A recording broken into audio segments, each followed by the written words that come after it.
الحمد للہ وکفا وسلام علی عبادہ الذین اصطفیٰ اما بعد۔ اللہ تعالی نے اس جہان میں انسانوں کے سمجھنے کے لیے بہت نمونے رکھے ہیں۔ اللہ تعالی نے ایسی عجیب و غریب اشیاء کو تخلیق فرمایا ہے کہ انسان جب اس تک پہنچتا ہے اور رسائی حاصل ہوتی ہے تو نقل اگر صحیح ہو تو عقل اور مشاہدہ اس کی تصدیق کر دیتا ہے۔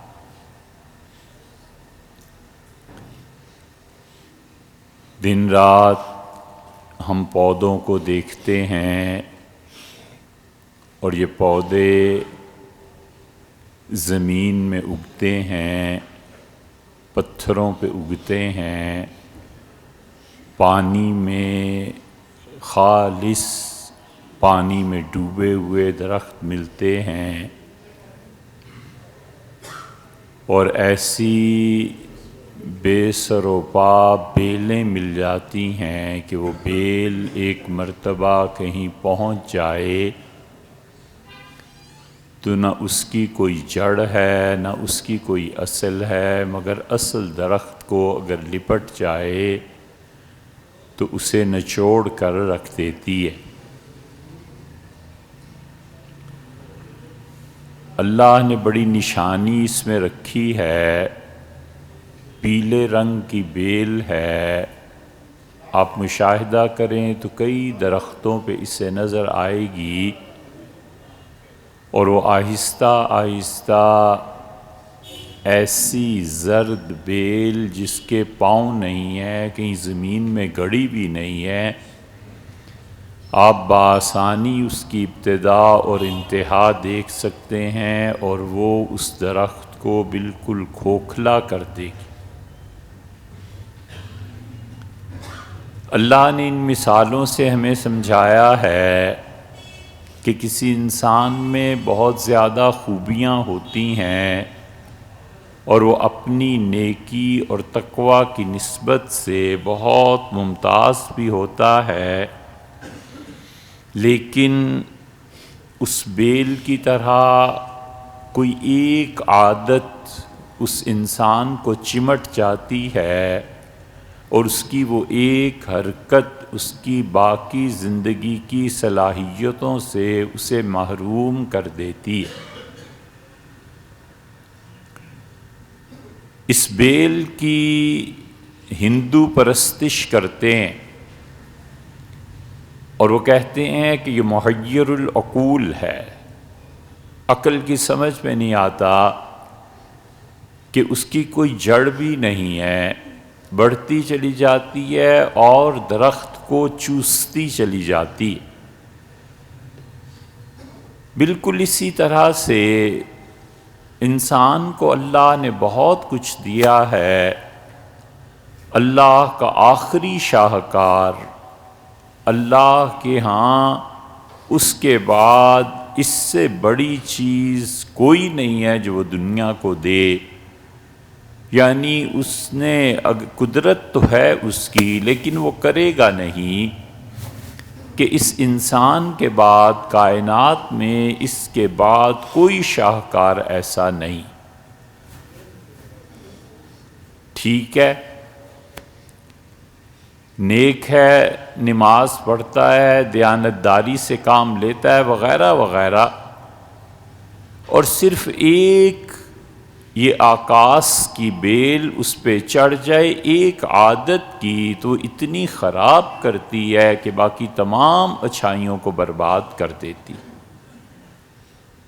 ہر آدمی کو چاہیے کہ اللہ کی تخلیق کردہ اس آکاش بیل کا جائزہ لے، اپنی شخصیت کا جائزہ لے کہ اللہ نے مجھے سب کچھ دیا ہے، ماں باپ ہیں، بہن بھائی ہیں، رشتہ داری ہے، سب کچھ اولاد اور یہ صرف ایک چیز کوئی ایسی لگ گئی ہے کہ وہ میری شخصیت کو چوس کر رکھ دے گی، تباہ کر کے رکھ دے گی، اور وہ جو ایک چیز کی تشخیص ہے وہ خود کرے اور اس کو دور کرے، یا پھر ایسی جگہ چلا جائے جہاں اللہ کو کوئی اچھا بندہ اس کو کھنگال کے سمجھ سکے کہ تم میں یہ کمی ہے اور اسے دور کرو۔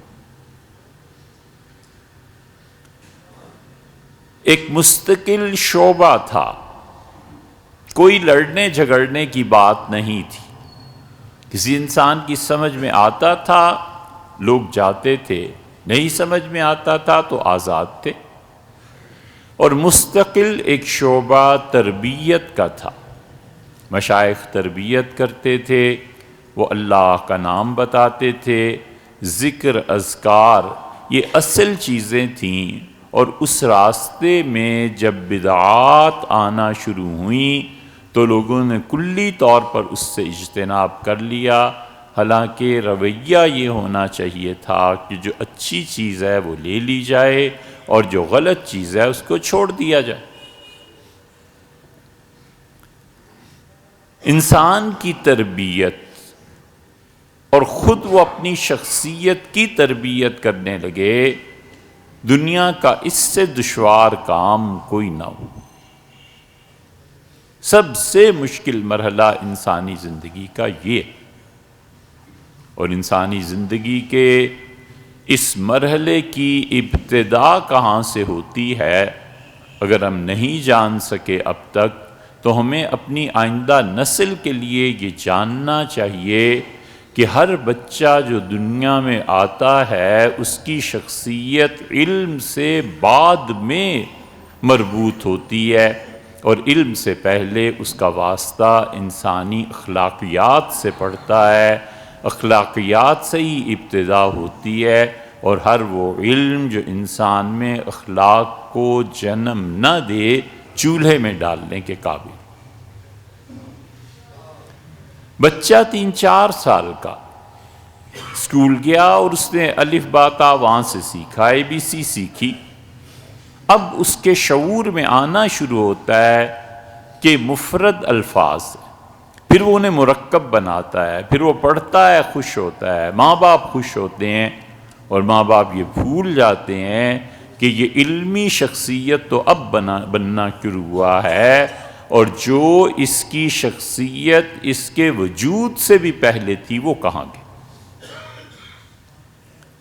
میٹا فزکس کے جتنے معاملات پچھلی صدی تک ہیوم اور اس کے ماننے والوں کے فلسفے کے اثر سے لوگ یہ سمجھتے تھے کہ وہ کوئی سائنٹیفک چیزیں نہیں ہیں، اب آہستہ آہستہ ان چیزوں نے دم توڑ دیا، اور جتنی نظریات میں ترقی ہوئی ہے انہوں نے ثابت کر دیا کہ وہ چیز جو عقل سے نہیں سمجھی جاتی اور نہیں سمجھی جا سکتی اس کی بھی کوئی اصل ہے، اور وہ بھی علم کا ایک ٹھوس ذریعہ۔ یہی بحث 1.5-2 صدیوں جاری رہی نا، کہ جو چیز انسانی عقل کی گرفت میں نہیں آتی وہ علم کا موجب نہیں بن سکتی۔ یہ ایک جملہ ہے، اور اس جیسے جملے ہیوم نے لکھے، اور اس زمانے میں لوگوں کو پڑھنے کا شوق ہوتا تھا، لوگوں نے پڑھے، اور ایک نئی اپج اور ایک نیا نظریہ ہمارے ہاں آنا شروع ہوا۔ اللہ کا شکر ہے کہ عربوں کے مقابلے میں مسلمان جو انڈیا میں رہتے تھے بر صغیر میں، ان میں پھر بھی مطالعے کا شوق زیادہ تھا، حتیٰ کہ اب بھی عرب بچوں کو آپ دیکھیں اور ہمارے بچوں کو اللہ نے جو ذہنی برتری اور جو صلاحیتیں ہم لوگوں کو عنایت فرمائی ہیں، یہ نظر کرم ان کی طرف نہیں پڑی۔ اس لیے بچے کا اخلاقی وجود پہلے ہے، علمی وجود بعد میں ہے۔ علمی وجود کیا ہے؟ 30% بچے نے پڑھ لیا، 40% پڑھ لے بس، اس کے بعد 70% اور 60% بچے کی تربیت وہ اخلاقی ہے۔ وہ جتنا پڑھ لکھ جائے کوئی اس کی حد نہیں، لیکن اگر اخلاقیات کی دنیا میں جو اس کی پیدائش کے پہلے 3-4 سال بعد میں اور اس سے بھی پہلے جب وہ ان مراحل سے گزر رہی تھی اس کی ماں، اگر اس میں بچے کی اخلاقی تربیت نہیں ہوئی تو یہ بچہ کچھ بھی پڑھ لکھ جائے وہ آکاش کی بیل اس کے ساتھ چمٹی رہے گی اور اس کی صلاحیتوں کو برباد کرتی رہے گی۔ اس لیے اصل چیز جہاں سے بات شروع ہوتی ہے وہ کسی بھی معاشرے میں بسنے والے افراد کی اخلاقی تربیت ہے کہ وہ کیا ہوئی۔ بچہ جب وجود پذیر ہوتا ہے اور بالکل ابتدائی مرحلے میں بھی شریعت بھی بتاتی ہے کہ وہ انسانی بیہیویئرز اور انسانی ہیومن بیہیویئرز اور انسانی اخلاقیات کو جذب بھی کرتا ہے اور اس پر اللہ کی تجلیات بھی وارد ہوتی ہیں۔ وہ اچھا ہے، برا ہے، جو کچھ بھی ہے، ماں باپ کی باہمی گفتگو، ماں باپ کا تعلق اور ماں خاص طور پہ جس رنگ میں رہتی ہے بچہ اس رنگ کو قبول کرتا ہے۔ اس سارے امید اور یہ جو 8-9 مہینے جتنے بھی گزرتے ہیں ماں کے زیر سایہ اگر وہ لڑتی ہے اس بچے میں ضرور الجھاؤ پیدا ہو جائے گا۔ وہ قرآن پاک پڑھتی ہے اور تلاوت کرتی ہے، یہ اس کو محسوس بھی کرتا ہے اور سنتا بھی ہے۔ حضرت شاہ ولی اللہ رحمۃ اللہ علیہ اس امت میں اتنے بڑے بڑے لوگ تھے، ان لوگوں نے نہ جھوٹ لکھا نہ وہ جھوٹ سے ان کا پالا پڑا، وگرنہ اگر جھوٹ ہوتا تو آج 200-250 سال کے بعد 300 سال کے بعد سب ان کی چیزیں مٹ چکی ہوتی۔ اللہ نے انہیں باقی رکھا ہے اس سچائی کی برکت سے۔ ابن عربی ہیں، وہاں روم ہیں، علامہ رحمہ اللہ اقبال ہیں رحمہ اللہ، کتنے ہی ہیں جن کے نام اب تک باقی اور بقا سچائی کی وجہ سے، اور کتنے ہی ہیں جن کا نام ہم لوگوں نے سنا تک بھی نہیں ہوگا اور سب مٹ گئے۔ وہ جھوٹ تھا، وہ ابھار آیا اور اس کے بعد ختم ہو گیا۔ اللہ نے کیا پاک اور اچھی مثال دی ہے انسانوں کے سمجھنے کے لیے۔ اللہ نے فرمایا کہ دیکھو جب سیلاب آتا ہے تو اس کے اوپر جھاگ چھا جاتی ہے، یعنی دیکھنے والا پانی کی بجائے اس جھاگ کو دیکھتا ہے کہ اوفو اتنا یہ پھیل گیا، اتنا زیادہ ہو گیا، یہ سب جھاگ ہی جھاگ ہے۔ اور اللہ نے فرمایا اما الزبد، اور جھاگ کا انجام یہ ہوتا ہے کہ ہم اسے خشک کر دیتے ہیں، واما ما ينفع الناس، اور اصل حقیقت جو پانی لوگوں کو نفع دیتا ہے اللہ اس چیز کو باقی رکھتا ہے۔ اللہ کے ہاں انصاف شرط ہے، پہلی کافر انصاف کرے گا باقی رہے گا، مسلمان انصاف نہیں کرے گا مٹ جائے گا۔ کیوں یورپ، امریکہ، فلاں فلاں ان کو عروج ہوا؟ اس لیے کہ بنیادی طور پر ان معاشروں میں اخلاقیات کی تعلیم سچائی پر مبنی دی گئی اور معاشرے میں سچائی آئی، اور جھوٹ بولا ان کے صدر نے اور جھوٹ بولا وزیر اعظم نے تو عدالت نے ڈانٹ دیا اور ایک طرف کر دیا کہ یہ آپ کی بات جھوٹی ثابت ہوئی ہے، اس لیے کہ جھوٹ انصاف کو بھی برباد کرے گا نا۔ تو پہلی چیز انصاف ہے۔ اللہ نے فرمایا اس عدل کے لیے اللہ نے کتاب کو نازل کیا، انبیاء علیہ السلام کو بھیجا، وانزل معاہم الکتاب، خدا نے اپنی کتاب نازل کی، لیقوم الناس بالقسط، تاکہ اس معاشروں میں انصاف ہو۔ حضرت رسالت پناہ صلی اللہ علیہ وسلم نے اسی لیے فرمایا کہ جھوٹی گواہی دینے والا ابھی جھوٹی گواہی دے کر کٹہرے سے نہیں اترا ہوتا، اور اصل الفاظ یہ ہیں کہ اس کی جوتوں نے حرکت نہیں کی ہوتی اور اللہ اس پہ جہنم واجب کر دیتا۔ سوسائٹیز جب ایسی بن جائیں کہ پورے شہر میں ایک آدمی سچ کا ساتھ دینے کے لیے تیار نہ ہو اور سچی گواہی نایاب ہو جائے تو پھر یہ تمنا خلافت اور یہ سب قصے کہانیاں کرتے رہو، پچھلی نسلیں بھی کرتی رہیں۔ اللہ نے سب سے پہلا حکم یہ دیا کہ انصاف۔ اللہ نے کہا کہ شہادت سچی دینا، اگرچہ اس شہادت کی زد میں دو چیزوں کا فرمایا۔ اللہ نے کہا تمہارے ماں باپ ان پہ زد پڑتی ہو جا کے، شہادت سچی، گواہی دو گے تو باپ پھانسی پہ چڑھ گیا، اللہ نے کہا گواہی دو ڈٹ کے، کوئی باپ نہیں، کوئی ماں نہیں یہاں پہ۔ اللہ تعالیٰ نے فرمایا بالوالدین، تو چاہے اس کی کا نقصان تمہارے والدین کو پہنچے۔ ایک طرف کتنا احترام ہے، جب سچائی کا معاملہ ہے تو اللہ نے کہا چھوڑو ان کو، چڑھ جائیں سولی پہ تمہاری شہادت سے، کوئی پرواہ نہیں۔ رشتہ داری اور دوستی کو کاٹا، سچی شہادت ایک طرف، اور دوسری طرف اللہ تعالیٰ نے فرمایا کہ وہ غنیًا او فقیراً، وہ آدمی مالدار ہے تو کبھی دب کے گواہی نہ دینا اس کے خلاف کہ دب جاؤ، اور غریب ہے تو ترس نہ کھا جانا۔ اور پھر فرمایا واللہ اولیٰ بہما، اللہ ان سب سے زیادہ تمہارے قریب ہے، اللہ سب سے زیادہ اس لائق ہے کہ اس سے شرم کی جائے، اس کی حیا کی جائے اور گواہی سچی دی جائے۔ اس لیے جس ماحول میں بچے پرورش پاتے ہیں، اگر وہ دیکھیں کہ باپ کی زندگی الگ ہے، اور ایسی افسوسناک بات ہے کہ وہ ویڈیو کے لیے وقت چاہیے، فون کے لیے، چھوٹا بچہ ہے اسے طلب ہے، توجہ کی ضرورت ہے، محبت کی ضرورت ہے، اور سخت ناگوار گزرتا ہے جب بچہ پہلا اور 1-2 سال کا ہو اور باپ کی طرف آئے تو وہ پھر ڈانٹ بھی پڑتی ہے کہ آپ اسے سنبھالتی نہیں ہے، کہ آپ کو پتہ نہیں ہے کہ میں ضروری کام کیا ہے۔ وہ سب جانتے ہیں کہ ضروری کام اس کو 2-4 گھنٹے چاہیے اپنے نفس کی تسکین کے لیے، چاہے بچہ برباد ہو اور اگلی نسل جائے جہنم۔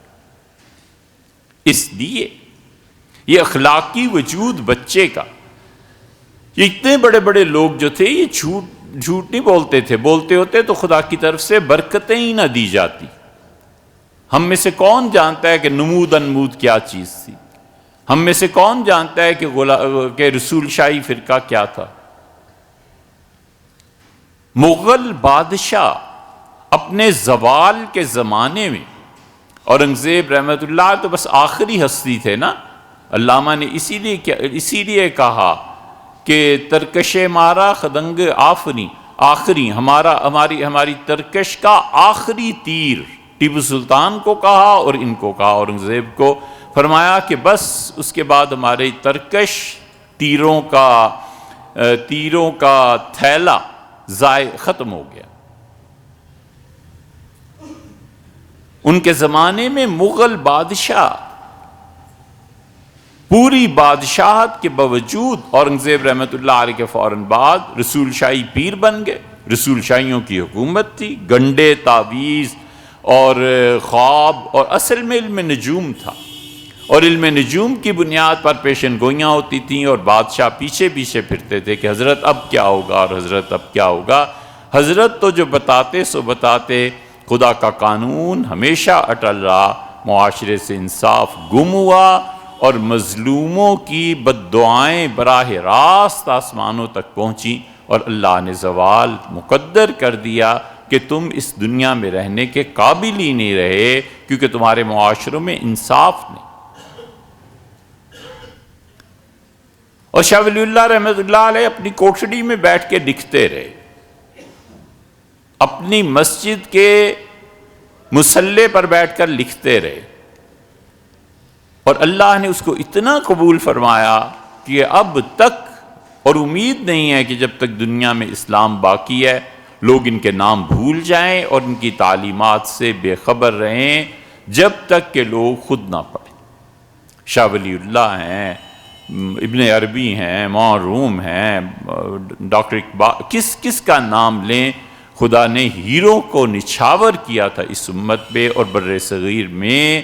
اللہ کا شکر ہے اب بھی آپ دیکھیں دنیا میں جب کرائسس آتے ہیں تو بہت سے ممالک ہماری طرف رجوع کرتے ہیں، یہیں آتے ہیں اور اپنے لیے گائیڈ لائن پوچھتے ہیں، مدد مانگتے ہیں، کچھ بھی ہو، لیکن اللہ نے امت کی قیادت اب تک ادھر کو رکھی ہے، جتنی بھی ہے اور جتنی بچی۔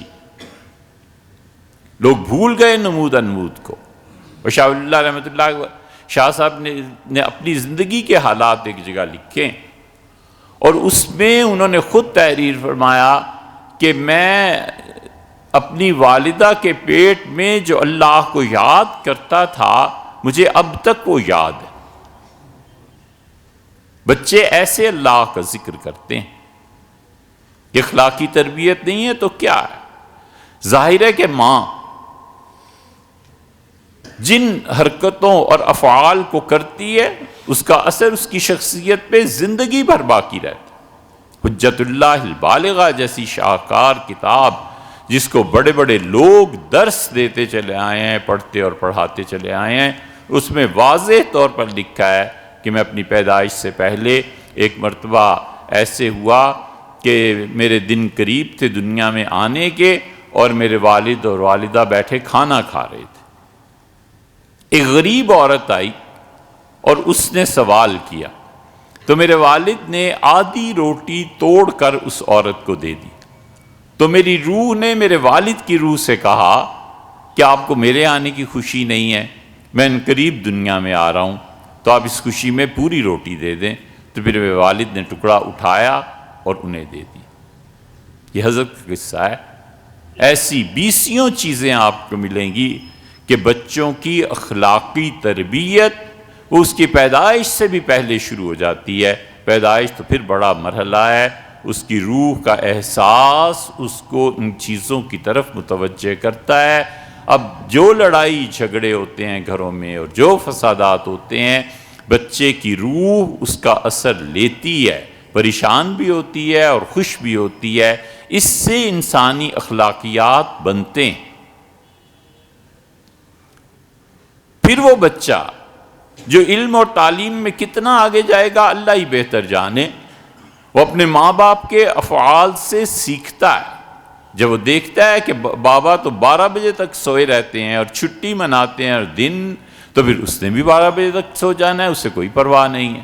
لیکن جب اسے پتا ہو کہ ابا فجر میں اٹھ کے جاتے ہیں مسجد، نماز پڑھتے ہیں، دوپہر تک اپنے کاموں میں مصروف رہتے ہیں، وہ شخصیت کی ڈیولپمنٹ ہوتی ہے کہ ہاں مجھے بھی ایسے ہی کرنا ہے۔ اور اس سے کہیں زیادہ آگے کا درجہ استاد کا ہے کہ بچہ دھیرے دھیرے اپنے استاد کی ساری شخصیت کو جذب کر لیتا۔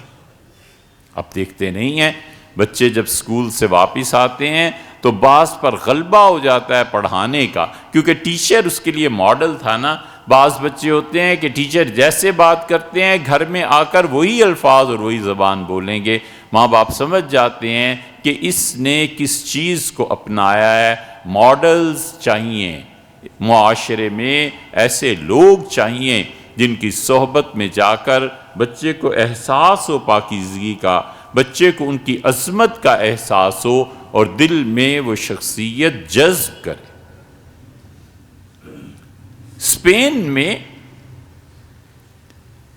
لوگوں نے قانون توڑے اور خلاف ورزی شروع کی، تو جو امیر المومنین وہاں کے تھے انہوں نے بلایا بڑے بڑے لوگوں کو، قاضی القضات، چیف جسٹس کو، فوج کے سر فلاں فلاں سب، اور کہا کہ یہ ہو رہا ہے، بتاؤ اس پہ کیسے قابو پایا جائے۔ تو جو تجاویز تھیں ان میں سے ایک تجویز یہ تھی، اب تک بھی ہے اسپین میں، خیر یہ تو پورے یورپ میں ہی ہے، امریکہ میں بھی ہے، کہ انہوں نے کہا بڑے بڑے سٹیچوز لگائے جائیں حکمرانوں کے اور بادشاہ کے، لوگ صبح و شام اس راستے سے گزرتے ہوں، چوکوں پر بڑے بڑے ان کے مجسمے بنا کر رکھے جائیں، تاکہ آئندہ نسل کے دل میں ان کی ہیبت پیدا ہو، ان سے ڈرنے کی ایک چیز پیدا ہو۔ جب تک نہیں ڈریں گے قانون کو اپنے ہاتھ میں لیں گے۔ یہ ایک ترکیب تھی۔ اس لیے شخص کی توہین اور ہے، اور جس عہدے پر وہ فائز ہوتا ہے اس کی توہین اور ہے۔ یہ چند سال سے، اب تو کئی برس ہو گئے کہ ہمارے میڈیا نے ان عہدوں کو بدنام کرنے کو بغیر یہ سوچے ہوئے کہ کتنے مضر اثرات اس کے مرتب ہوتے ہیں، ان عہدوں کو برباد بھی کیا اور ان کی عزتوں کو لٹایا بھی۔ دو ہی جگہ پر بچے، ایک چیف آف آرمی سٹاف بچ گئے، ظاہر ہے کہ ڈنڈے پڑتے نا وہاں سے، وہ تو میڈیا نہیں بولا، اور ایک ایم کیو ایم سے کراچی میں بچ گئے کہ پتا تھا پھر اگلے دن کیا ہو جانا ہے۔ لیکن کوئی وزیر، کوئی بڑا آدمی نہیں رہا۔ مان سنگھ اتنا بڑا آدمی تھا، مان سنگھ اکبر کے دربار کا، کہ مان سنگھ پہ اس کو فخر تھا اکبر بادشاہ کو، اور مان سنگھ کی بیٹی سے بیانے کے لیے جب جہانگیر گیا ہے تو اکبر بادشاہ کو جب ڈولی اٹھی اور باہر آئے تو مان سنگھ نے ہاتھ جوڑے اور پاؤں پکڑے اکبر کے اور کہا کہ یہ میری بیٹی ہے، ذرا خیال رہے۔ تو اکبر بادشاہ اٹھا اور بجائے کچھ کہنے کے 14 قدم بادشاہ ہونے کے باوجود لڑکی کی ڈولی کا جو بانس تھا اسے اپنے کندھے پہ رکھا اور چلا۔ جب وہ 14 قدم چلا تو لوگ بھاگے آئے اور تڑپ اٹھے کہ یہ کیا بادشاہ سلامت۔ اس نے کہا مان سنگھ تمہاری بیٹی میری بیٹی ہے اور ہندوستان میری بیٹی کا ہے، میری بادشاہت میری بیٹی کی ہے، آئندہ ایسی بات نہیں کہیں۔ مان سنگھ نے اس زمانے میں، ہمیں بڑا شوق تھا اس شہر کو، جے پور کو دیکھنے کا، دیکھا تو عقل دنگ رہ گئی کہ سبحان اللہ، مان سنگھ نے اتنا بڑا کارنامہ انجام دیا، اور ایک بالکل ارینجڈ سٹی، ہمارے اسلام آباد سے زیادہ اچھا ارینج سٹی اس زمانے میں اس نے بنایا، اور مان سنگھ کو وہ جوتے مارے ہمارے میڈیا نے۔ یہ ہے وہ چیز جو ہم اپنے بچوں کو بتائیں گے اور بچوں کو سمجھائیں گے۔ اس لیے بچے کی شخصیت ماڈل کو چاہتی، اور ماڈلز نہیں ملتے۔ جب وہ گھر میں جھوٹ دیکھے گا تو اسے جھوٹ بولنے میں کیا آر ہوگی؟ جب وہ گھر میں گالم گلوچ سنے گا تو باہر، اسی لیے شریعت نے اتنا سخت مسئلہ نہیں ہے۔ فقہا نے لکھا ہے کہ اپنے بچوں کو ان کے قصور پر بھی گالی دینا جس سے حتک عزت ہوتی ہو، جس سے بچے کے نفس میں اپنی توہین پیدا ہوتی ہو، وہ کہتے ہیں کبیرہ گناہوں میں سے۔ اپنے سگے بیٹے نے غلطی کیا ہے، ڈانٹے ڈپٹے اور ہلکی سی چپت کوئی رسید بھی کر دے، گالی نہیں دے سکتا۔ ایسی گالی ہوگا کیا؟ بچے کی غیرت مر جائے گی، اور جب غیرت مر جائے گی تو جس موقع پہ اس نے غیرت کا اظہار کرنا تھا اس موقع پہ بے غیرت بن جائے گا، چیلنج اڈاپٹ نہیں کرے گا، چیلنج کو قبول نہیں کرے گا۔ فقہا ایسے ہی نہیں تھے، وہ انسانی نفسیات اور ان چیزوں پر نظر رکھتے تھے کہ ہمارے اس فعل کا اثر ہماری نسل پہ کیسے پڑ سکتا ہے۔ اس لیے یہ بڑی ذمہ داری کی بات، اتنی بڑی ذمہ داری ہے اپنے بچوں کی تربیت کرنا کہ سچ پوچھو ساری چیزیں اگر پتہ ہونا تو آدمی کہتا ہے نکاح ہی نہ کرے، اچھا ہے، اس مشکل مرحلے میں سے کون گزرے گا؟ اس لیے بچے کو ماڈل چاہیے، باپ ماڈل ہے، ماں ماڈل ہے، ٹیچر ماڈل ہے، وہ دیکھتے ہیں اس کو اور اپنی شخصیت پھر اس جیسی بناتے ہیں۔ اور پھر اپنے استاد اور بڑے لوگ اگر واقعی وہ اس قابل ہوں تو پھر وہ اپنی موت تک یاد رکھتے ہیں ابا ایسے تھے، فلاں ایسا تھا، فلاں ایسا تھا۔ یہ چیزیں ہوتی۔ نوابوں کے شوق بھی ہوتے تھے۔ ایک نواب صاحب نے اپنے حالات میں لکھا، وہ تھے بڑے قابل لیکن بہرحال انسانی کمزوری۔ انہوں نے کہا جب بھی کوئی نئی خاتون لائی جاتی تھی تو میں اس سے پوچھتا تھا، کچھ ہاتھ لگانے سے پہلے پوچھتا تھا اس سے آپ کا نام، آپ کا نسب۔